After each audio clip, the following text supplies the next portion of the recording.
Сайн байцгаана уу? Өдрийн мэндэ би та бүгдтэй нэгэн сонирхолтой дурсамжаар хөглүүлэхээр шийдлээ. Энэ нь 70-80-ад оны хүмүүс маань мэдэх байхаа.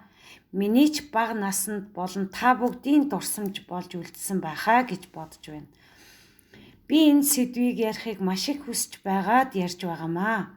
Тухайн үед Монгол зах зээл эхэлчихсэн байсан санагдж байна. Маш ядруухан он жилүүдийг туулж байсан ч гэлээ тухайн үед багаар хөгжиж байсан гэж одоо л бодогдож байна. Манайх Увс аймагт амьдардаг байсан. Миний төрсөн өссөн нутаг юм аа.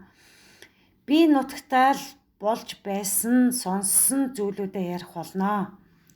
Монгол орон даяар анх удаа 1994 онд Монголын үндэсний телевизээр цацагдж байсан. Энэ бол яалтчгүй Монголын ард түмний дунд од болж байсан ёстой жинхэнэ савнгийн дүрд оруулж байсан кино бол Юнисвелийн олон ангид кино Халтар царайд кино байх нэ. Та дуугийн сонсоод шууд дурсамжид очиж байгаа хаа. Тухайн үед кино маань орой 7-оос 8 цагийн үед гарч байсан санагдаж байна. Энэ кино гарч байх үед гадуур нэг ч хүн явахгүй. Тухайн үед зурагттай айл ховор байдаг байсан. Зурагттай айлд 20-оос 30 хүн чигцэлдэн орж Халтар царайд кино үздэг байсан гэсэн. Олон ангид кино болохоор айлд өдөр бүр ороод байхад эвгүүд бол янз бүрийн найлуудаар орж гайгүй ааштай айлд нь ихэнхдээ очиж киногоо үздэг байсан гэсэн.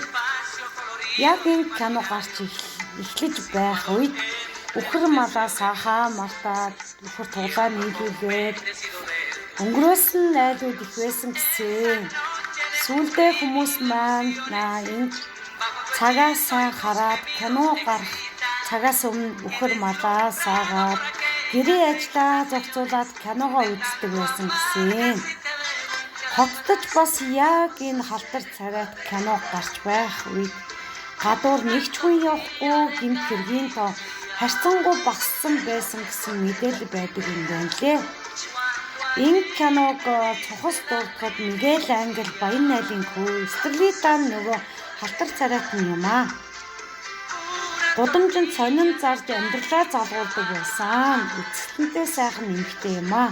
Мигэл Ангел гудамжаар явж байгаад Стерлитаг хараад дурлцсан. Ингээд маш их адармаатай хайр дурлал зөрчил маргаан их гардыг харуулдаг энэ кинон дээр. За би ерөнхийдөө тухайн үед нь юу болж байсан бодит зүйлийг нутагтаа байхаа гал ярихаас гадна бэлдсэн.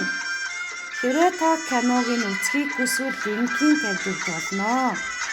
Танд сонирхолтой дурсамжаар аялуулж чадсан бол та комент бичиж үлдээгээрэй. Мөн subscribe дараад лайк дарж үлдээгээрэй. Дараачийн бичлэг маш сонирхолтой бичлэг тавигдах болно. Ингээд маш их баярлалаа. Өдрийг сайхан өнгөрүүлээрэй. Баярлалаа.